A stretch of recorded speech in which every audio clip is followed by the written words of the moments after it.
오늘 우리에게 주시는 하나님의 말씀은 누가복음 24장 13절에서 16절과 28절에서 35절의 말씀입니다. 봉독하겠습니다. 그날에 그들 중 둘이 예루살렘에서 25리 되는 엠마오라 하는 마을로 가면서 이 모든 된 일을 서로 이야기하더라.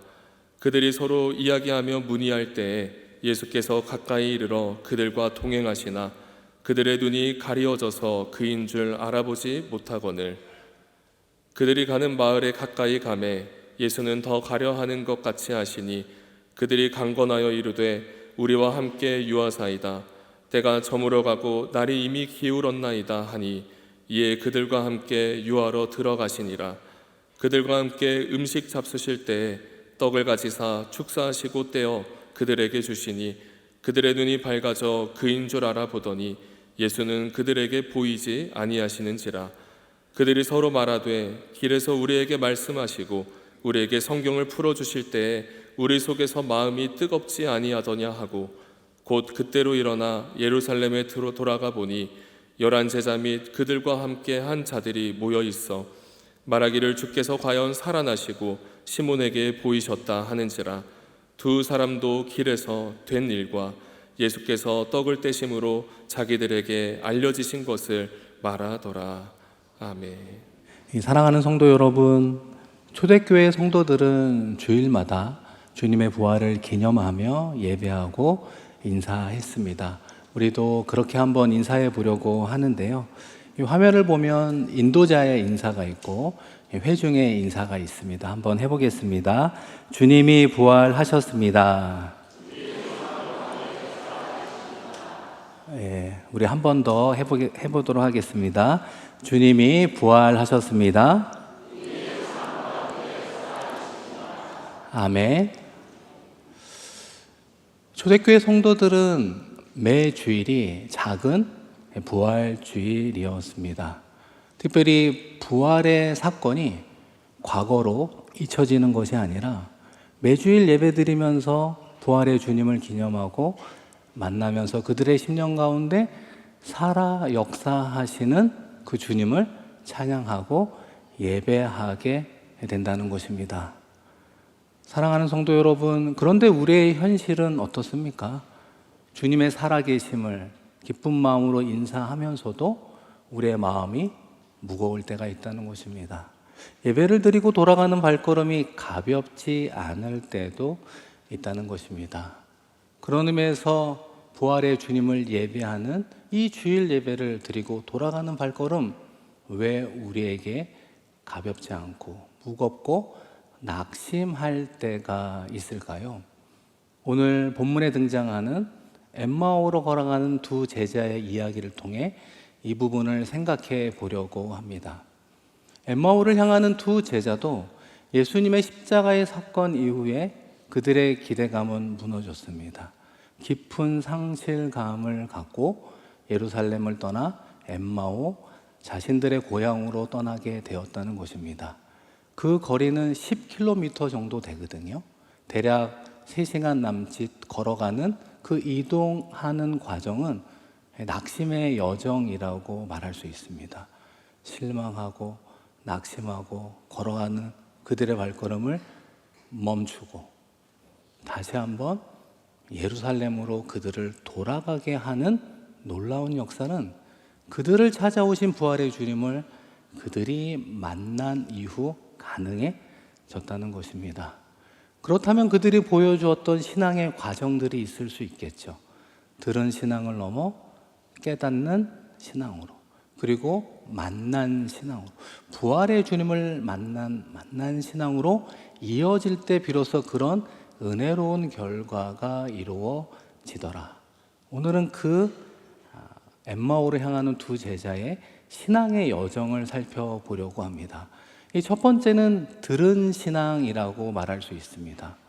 엠마오를 향하는 두 제자는 정보가 없어서 낙심한 것이 아니라고 하는 것이죠. 생각해보면 많은 정보를 들었습니다. 그들은 직접 예수님의 십자가를 목도하기도 하고 예수님의 시신을 매장한 그 무덤이 빈 무덤이다라고 하는 정보도 들었습니다. 심지어는 빈 무덤에서 천사를 만났고 천사들이 이런 말을 하더라 라고 하는 놀라운 내용도 접하게 되었다는 것입니다. 누가복음 24장 22, 23절을 함께 읽겠습니다. 또한 우리 중에 어떤 여자들이 우리로 놀라게 하였으니 이는 그들이 새벽에 무덤에 갔다가 그의 시체는 보지 못하고 와서 그가 살아나셨다는 말 보았다 함이니라. 아멘. 그럼에도 불구하고 이 놀라운 소식을 들은 이 두 제자는 예루살렘에 머물지 않고 실망한 채 엠마오로 떠나게 되었다는 것이죠.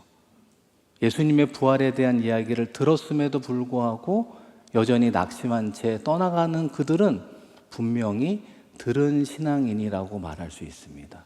들은 신앙의 한계가 여기에 있구나라고 말할 수 있다는 것이죠. 입술로는 부활을 이야기할 수 있지만 그의 행동은 도망을 향하고 있다는 것이죠. 머릿속으로는 어느 정도 이해되나 여전히 마음은 낙심한 가운데 머무는 신앙인이라고 말할 수 있습니다. 이 사랑하는 성도 여러분, 그렇다면 그들은 왜 지금 이 상태에 머물게 되었을까요? 성경은 그들의 상태를 이렇게 진단하고 있다는 것입니다. 누가복음 24장 16절을 다 같이 읽겠습니다. 그들의 눈이 가리어져서 그인 줄 알아보지 못하거늘. 가려졌다라고 하는 건 단순히 물리적으로 바라보지 못하는 그런 시력이다라고 하는 것이 아니라 영적 통찰력이 없는 상태를 이야기하는 것이죠. 사실은 보았으나 그것을 하나님의 시선으로 해석하지 못하더라. 우리도 사실 그런 면이 있지 않습니까? 자주 설교를 듣지요. 말씀을 읽고 보기도 합니다. 성경에 대한 내용을 모르지 않습니다. 그러나 여전히 우리의 삶을 우리는 어떻게 해석합니까? 상황 중심으로, 이익 중심으로, 현실 중심으로만 해석하려 한다는 것입니다. 그래서 하나님이 지금 우리의 삶의 자리 가운데 우리를 위해 일하고 있음에도 불구하고 우리는 그것을 하나님이 하시는 일로 보지 못하고 있다는 것입니다. 빛이 임했으나 여전히 어둠에 거하고 있는 우리의 연약한 모습이라고 할 수 있는 거죠. 분명히 우리 삶의 자리 가운데 동행하시는 그 부활의 주님이 계심에도 불구하고 그분이 주님인 것을 알지 못하는 우리의 부족한 모습이라고 하는 것입니다. 우리는 어떻게 이 들은 신앙에서 벗어나 깨달은 신앙으로 한 걸음 더 나아가 부활의 주님을 만나는 만난 신앙으로 나아갈 수 있겠습니까? 그 과정 가운데 우리의 기도가 필요하다는 것입니다. 이 사랑하는 성도 여러분, 2026년 남대문교회 표어가 무엇입니까? 순간 말이 나오지 않아서 제가 당황했습니다. 남대문교회 2026년 표어가 무엇입니까? 엎드려 기도하는 공동체. 다 알고 계신 거죠? 보다 더 한 해 우리는 기도에 집중하고 있습니다. 저 역시 더 기도하는 시간과 기도하는 어떤 모임들이 많아지고 있어 참 좋습니다. 이번 주 토요일도 5월 온가족 새벽 기도회로 모이지 않습니까? 매월 첫 주 토요일 날 온 가족이 모여서 나라와 민족과 교회와 가족을 위해서 기도하는데요. 요즘에는 150여 명이 모이고 있습니다.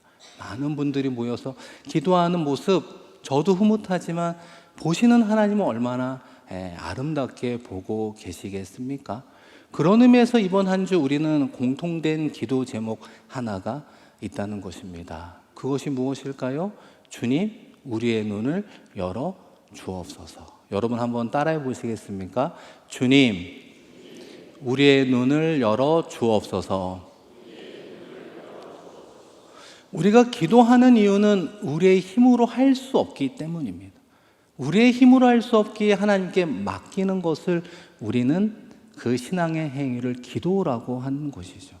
주님께서 우리의 눈을 열어주셔야, 주님께서 우리를 깨닫게 해주셔야, 주님께서 우리의 눈을 밝혀주셔야 비로소 우리는 부활의 주님을 만나는 과정을 통과할 수 있다는 것입니다. 그럴 때 비로소 주님이 우리와 함께 하셨구나 깨닫게 된다는 것입니다. 지금도 우리와 함께 하고 있구나, 그 놀라운 간증을 하게 된다는 것입니다. 이 두 번째는 깨달은 신앙이라고 말할 수 있습니다. 부활의 주님은 지금 누구를 향하여 나아가고 있습니까?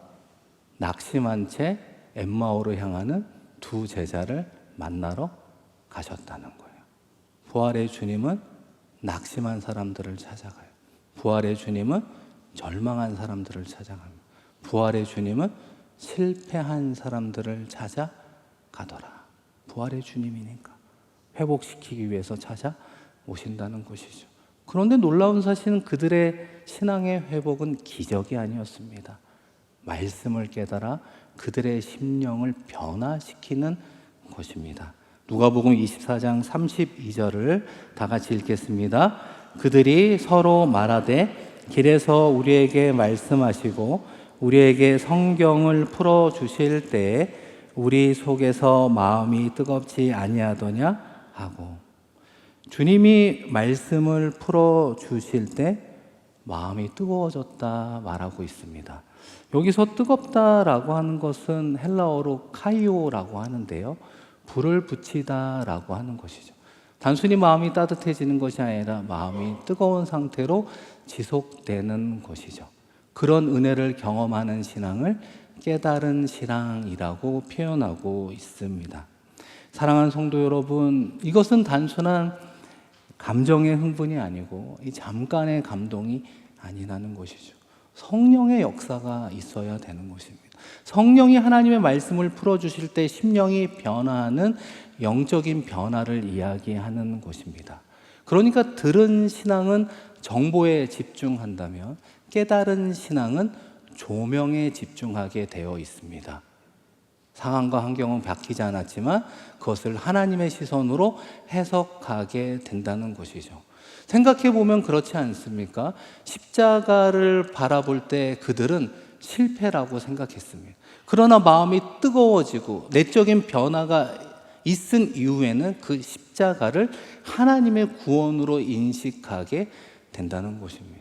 우리의 삶의 자리에서 겪게 되는 고난을 통해 우리의 인생은 끝이구나 여길지 모르지만 우리의 마음이 뜨거워지고 우리의 심령의 변화가 생긴 이후에는 하나님의 선한 인도하심을 위한 인생의 한 과정이라고 받아들여지고 있다는 것입니다. 사랑하는 성도 여러분, 그런 의미에서 우리의 신앙의 전환점이 너무나 중요합니다. 그러나 그것은 얼마나 많은 이야기를 들었는가라고 하는 것이 아니라 얼마나 깊이 깨달았느냐라고 하는 것이 우리의 신앙의 전환점을 이루어 간다는 것입니다. 제가 전임 전도사 시절에 섬기는 교회에서 1년에 몇 차례 특별 새벽 기도회를 했습니다. 그러면 제가 이제 봉고를 운전하고 이제 교회 주변의 성도님들을 교회로 픽업하는 그런 사역을 하기도 했었는데요. 그날 새벽 기도회를 위해서 성도님들을 모시고 교회로 돌아가는 길에 어떤 놀라운 광경 하나를 보게 되었습니다. 그 강남의 큰 사찰에서 이 법회를 하는가 봅니다. 그 새벽인데도 불구하고 버스가 여러 대가 주차되어 있고 수많은 자동차가 주차되어 있는, 길가에 주차되어 있는 모습을 보게 되었습니다. 아마도 특별 새벽 기도회를 교회에서 하듯이 이 불교에서도 특별 새벽, 집 법회 이런 거를 하는가 봅니다. 그리고 나중에 그런 이야기를 들었습니다. 목사님, 그 스님의 말씀이 좋다는 거예요. 말씀이 좋대요. 이 말의 의미가 뭔가 들어보니까 내용이 깊다, 재미가 있다, 삶의 적용이 날카롭다, 인사이트를 준다. 그러면서 그분이 웃으면서 하는 말이 이거예요. 목사님, 사람이 모이려면 내용이 좋아야 돼요. 재미가 있어야 돼요. 우리로 치면 은혜가 있어야 돼요. 이렇게 얘기하셨습니다. 저도 함께 웃으면서 생각해 보니 그렇죠. 좋은 말은 사람을 모이게 할 수도 있죠. 감동적인 이야기는 사람의 마음도 움직일 수 있습니다. 그러나 우리가 분명히 구분하며 알아야 되는 것이 무엇입니까? 좋은 말과 사람을 살리는 말씀은 다르다는 것이죠. 귀를 만족시키는 말과 영혼을 깨우는 말씀은 다르다는 거예요. 사람의 지혜에서 나오는 것은 유익한 정보를 줄 수 있지만 성령이 말씀을 열어 우리에게 주시는 것은 생명을 준다는 것입니다. 중요한 점은 무엇인가? 하나님의 말씀을 듣는 우리의 태도에 있다는 것입니다. 좋은 이야기를 듣느냐? 아니면 그 말씀을 통해 우리의 심령을 깨우고 우리의 영혼을 변화시키는 하나님의 음성으로 듣느냐? 말씀을 전하는 이와 듣는 이 우리의 태도가 중요하다는 거예요. 사랑하는 성도 여러분, 언제까지 격려하는 말씀에 만족하겠습니까? 언제까지 위로하는 말씀에 은혜 받았다고 이야기하겠습니까?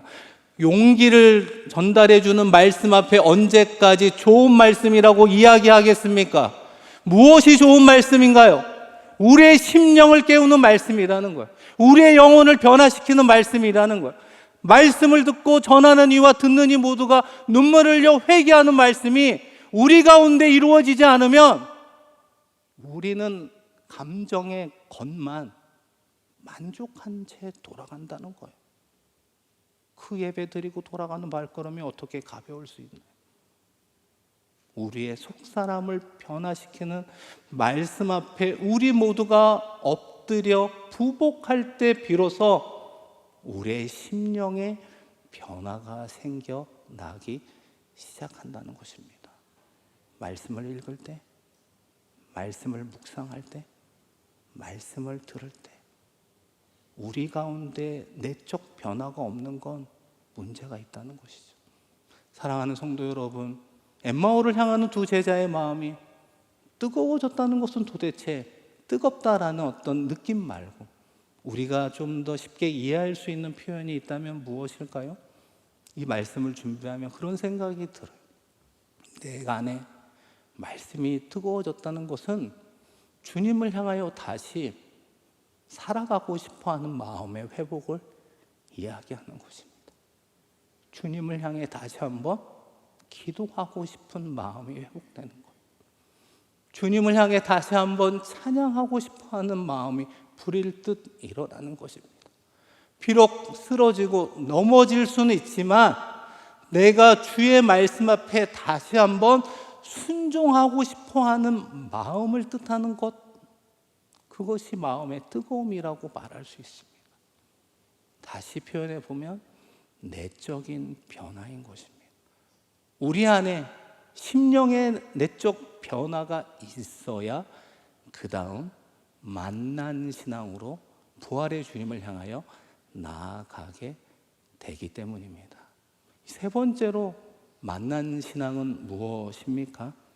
결정적인 순간에 식탁에서 이루어집니다. 부활의 주님은 제자들과 함께 떡을 가지고 축사하여 그들에게 나누어 주었고 그것을 먹은 제자들의 눈이 밝아져 부활의 주님을 알아보게 되었다는 것입니다. 여러분 누가복음 24장 31절에 그들의 눈이 밝아져 그인 줄 알아보더니, 부활의 예수님을 알아보는 신앙이 만난 신앙이라고 하는 것입니다. 우리가 부활의 주님을 만나면 우리 안에 내적인 변화를 넘어서 우리로 하여금 행동하게 하는 실천적 변화까지 이루어지는 것, 그것이 바로 만난 신앙의 핵심이라고 말할 수 있습니다. 제자들의 변화가 어떻게 이루어졌을까요? 누가복음 24장 33절을 다 같이 읽겠습니다. 곧 그때로 일어나 예루살렘에 돌아가 보니 11 제자 및 그들과 함께 한 자들이 모여 있어. 몇 가지의 특징이 있습니다. 즉각적인 반응이 있죠. 곧 바로 일어나. 부활의 주님을 만나면 살아 역사하시는 분의 선한 영향력으로 우리도 즉각적인 반응으로 행동하게 되어 있다는 것입니다. 두 번째 변화는 방향의 변화죠. 실망한 채, 낙심한 채 걸어가는 엠마오의 발걸음을 멈추고 기쁨과 기대감, 즐거움으로 예루살렘으로 돌아가더라. 세 번째는 사명의 회복이라고 말할 수 있습니다. 누가복음 24장 35절인데요. 다 함께 읽겠습니다. 두 사람도 길에서 된 일과 예수께서 떡을 떼심으로 자기들에게 알려지신 것을 말하더라. 그들의 변화는 증인으로의 변화였습니다. 증인은 보고 들은 것을 말하는 사람이죠. 그들이 낙심하여 걸어가던 그 여정 가운데 부활의 주님이 찾아와 그들의 마음을 뜨겁게 하시고 그들의 눈을 밝혀주시어 부활의 주님을 만나게 되었습니다 라고 증언하는 모습을 보게 된다는 것입니다. 증인으로 살아가는 그들의 사명의 회복된 모습을 보게 된다는 것이죠. 예루살렘으로 향하는 발걸음은 결코 무겁지 않았습니다. 가볍고 경쾌하고 급히 달려가 기쁜 소식을 전하고 싶어 하는 기쁨과 즐거움에 가득 찬 그들의 모습을 상상해 보아야 하는 것입니다. 이 사랑하는 성도 여러분, 오늘 말씀을 준비하면서 이번 주에 있었던 이 서울로회, 특별히 최현준 전도사님이 목사 안수식을 받아서 목사님이 되셨죠. 그래서 오늘 1부, 2부 예배 마지막 축도를 최현준 목사님이 하십니다. 여러분 끝나고도 격려해 주시고 축하해 주시고 또 계속해서 좋은 목사로 살아갈 수 있도록 기도해 주시면 좋겠습니다. 그 목사 안수식에 참여하게 되었는데요. 은퇴하신 어떤 목사님이 권면을 하게 되었습니다. 크게 두 가지를 권면하셨는데 첫째는 목사 안수 받고 70에 은퇴할 때까지 평균 30년에서 40년을 목회한다는 것입니다. 그러면서 끝까지 목회를 완주할 수 있어야 된다. 그러기 위해서는 목자의 사명을 분명히 해야 된다. 이러면서 이야기를 하시더라고요. 은퇴하신 목사님이 이런 경험을 하셨던 것 같아요. 목회를 3, 40년 하다 보면 성도를 주의 사랑으로 섬기고 위하고 하잖아요. 그런데도 꼭 목사를 반대하는 사람이 있대요. 한 번 반대하는 것도 아니고 두 번 반대하는 것도 아니고 세 번 반대하는 것도 아니고 그 반대하는 것을 사명으로 여긴대요. 누가 그런 분이 있다고요? 그분의 경험이 그렇다는 거예요. 목회를 오래 해보니 반대하는 것을 사명으로 여기는 성도가 있다 없다? 있더라. 그럼 어떡하느냐?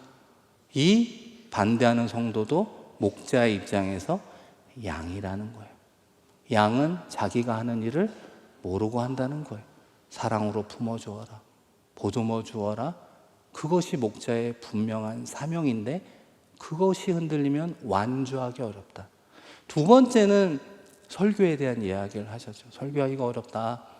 그렇죠. 요즘에 워낙 유명한 목사님들도 많고 유튜브 여러 가지 경우를 통해서 우리가 좋은 말씀도 많이 듣지 않습니까? 목사가 되어 설교한다는 거 참 쉽고 어려우니 하나님 앞에 무릎 꿇고 눈물로 기도해라. 눈물로 기도하면 하나님이 눈물로 기도하는 종을 불쌍히 여길 거다. 긍휼히 여겨주셔 은혜 주시면 그 힘으로 설교하면 잘할 수 있다. 뭐 이런 이야기를 하셨는데 저에게도 큰 도전이 되었습니다. 큰 마음의 울림이 있었습니다. 그러면서 제가 오늘 말씀과 견주 한 가지를 생각하게 되었습니다. 이 목사로서 70에 은퇴할 때까지 완주하는 거 중요하죠. 일반 성도로서 역시나 신앙의 경주를 완주하는 거 중요하죠. 그 완주할 수 있는 힘은 어디서 오느냐? 제가 묻고 싶습니다. 내가 완주는 해요. 목회자이든 직분자이든 성도든 완주하고 있어요. 그러나 완주하는 방향이 엠마오면 어떻게 해요? 낙심하고 절망한 채 어쩔 수 없이 끌려가듯이 완주하는 인생, 참된 완주가 아니잖아요. 여기서 말하는 완주는 그런 것이 아니잖아요.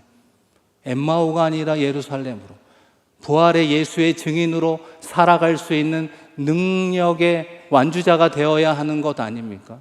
엠마오가 아니라 예루살렘으로 완주할 수 있는 그 힘은 도대체 어디서 우리에게 주어지는 것입니까? 그것이 바로 부활의 예수를 만날 때 된다는 거예요. 부활의 신앙이 우리 가운데 임할 때 우리가 엠마오가 아니라 예루살렘을 향해 끝까지 완주하는 목회자, 완주하는 직분자, 완주하는 성도가 된다는 것이죠. 부활의 주님을 만나지 않고는 그 어떤 힘을 얻을 수 없다는 것입니다. 사랑하는 성도 여러분, 오늘 말씀을 마무리하며 여러분에게 드리고 싶은 질문 하나가 있습니다. 무엇이 여러분을 낙심하게 합니까? 무엇이 여러분을 절망하게 하십니까? 무엇이 여러분을 패배한 채 엠마오로 여러분을 끌어내듯이 걷게 하고 있습니까? 우리의 삶의 자리에서 신앙은 영적 침체 가운데에는 엠마오가 아니라 역시나 예루살렘으로 가야죠. 그러나 우리가 일하는 일터, 사업장 가운데에서도 낙심하고 절망하고 있는 것 아닙니까? 우리의 사랑하는 자녀들의 인생길을 보니 그들도 낙심하고 절망하며 걸어가는 인생일 수 있는 것 아닙니까? 우리의 인생의 영역 가운데 여전히 실망하고 낙심한 채 실패한 사람처럼 걸어가는 그 길을 성경은 엠마오로 걸어가고 있다 말하고 있다는 것입니다. 그런데 우리 부활의 주님 어디서 그들을 만나 주셨다고요? 낙심의 여정 가운데 그들을 만나 주셨다는 거예요. 우리의 삶의 영역 가운데 엠마오로 흘러가는 우리의 여정 가운데 부활의 주님이 우리를 기다리고 있다는 것입니다. 그래서 우리는 기도해야 됩니다. 주님, 우리의 눈을 열어 주시옵소서. 주님, 우리로 하여금 깨닫게 하여 주시옵소서. 주님, 우리로 하여금 부활의 주님을 만나 우리도 엠마오로 향하던 길을 멈추고 예루살렘으로 달려가게 하여 주시옵소서. 그래서 여러분, 한 주간의 삶에서 그런 승리를 경험하고 돌아오는 주일은 엠마오로 향하던 두 제자가 기쁨으로 예루살렘을 향하여 나아오듯이 남대문교회 주일 예배를 향하여 그런 발걸음으로 와야 된다는 것입니다.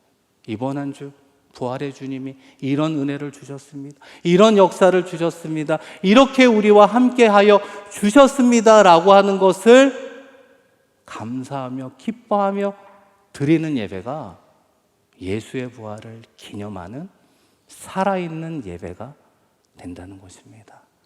바라기는 우리의 삶의 자리 가운데 엠마오로 향하던 걸음을 멈추고 다시 한번 예루살렘으로 나아가는데 승리하는 저와 여러분 되기를 주님의 이름으로 축원드립니다.